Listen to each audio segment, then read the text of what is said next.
Good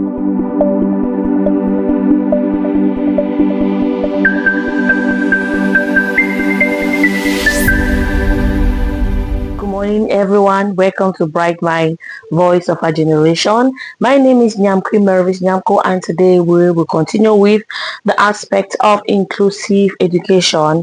And the topic of today is the role of government in establishing and promoting inclusive education. We have had many questions like, is inclusive education being practiced, and are you sure that inclusive education, or the idea is going to be possible, or given the many challenges that are being faced in the educational system? But I'm here to let you know that the government has put measures or have put point to ensure that inclusive education is being practiced, and for sure it will be successful.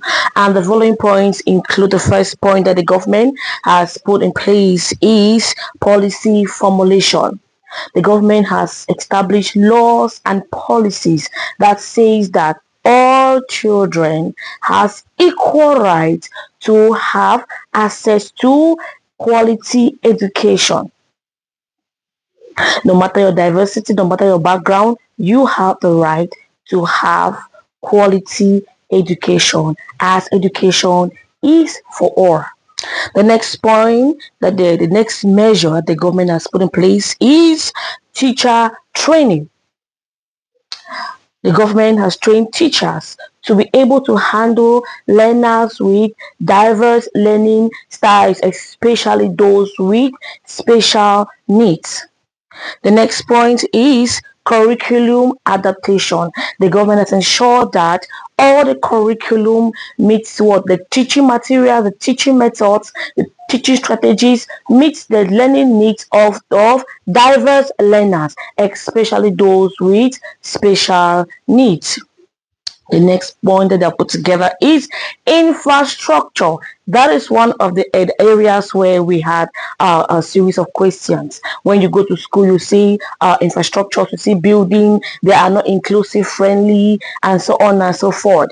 But the government is putting measures to ensure that any building, any infrastructure that will take place, it must be inclusive friendly. So they will ensure that this infrastructure enable accessible classroom, ramps, elevators, creating a friendly environment for all learners, and why not accessible playground. So inclusive education is actually being practiced.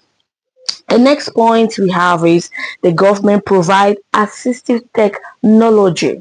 Now, government provide tools like Braille and other materials for those who are blind, hearing aids for those who are hard to hear, visual support like sign language interpreters, counselors, and other resource centers to support children with special needs. Now, if you see most of our when they're doing a grand occasion or a presentation on TV, you always they do sign language and they interpret.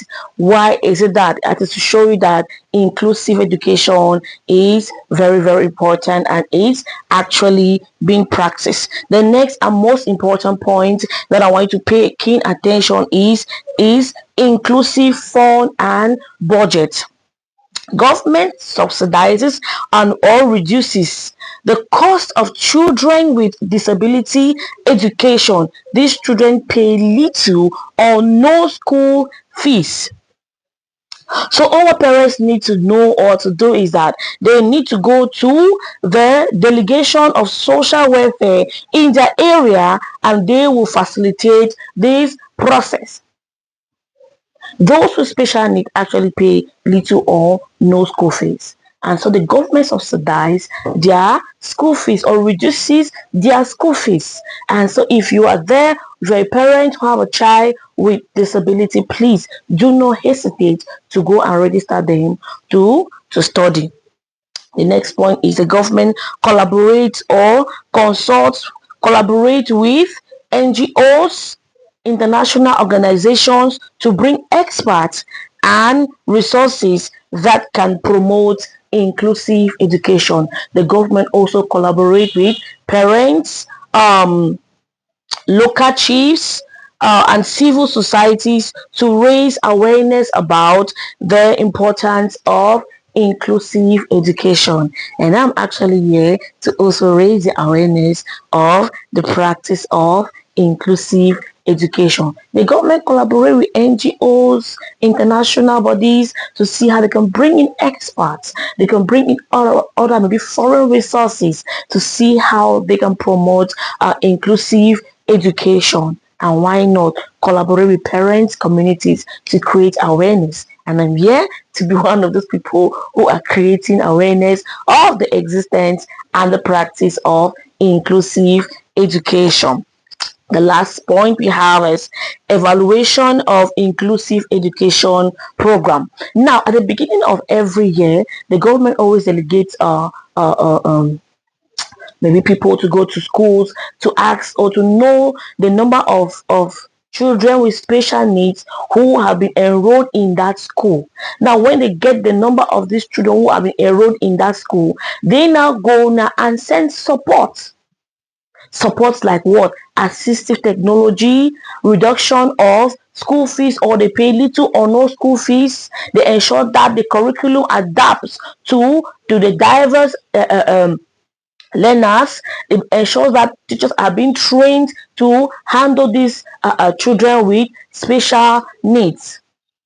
Now, after that, they later on come at the end, maybe at the end of the academic year, and check if actually these children with these special needs were well received and they receive the support that they sent to these learners, and also to see to come up with strategies that they are going to use to better see how they can help these children with special needs.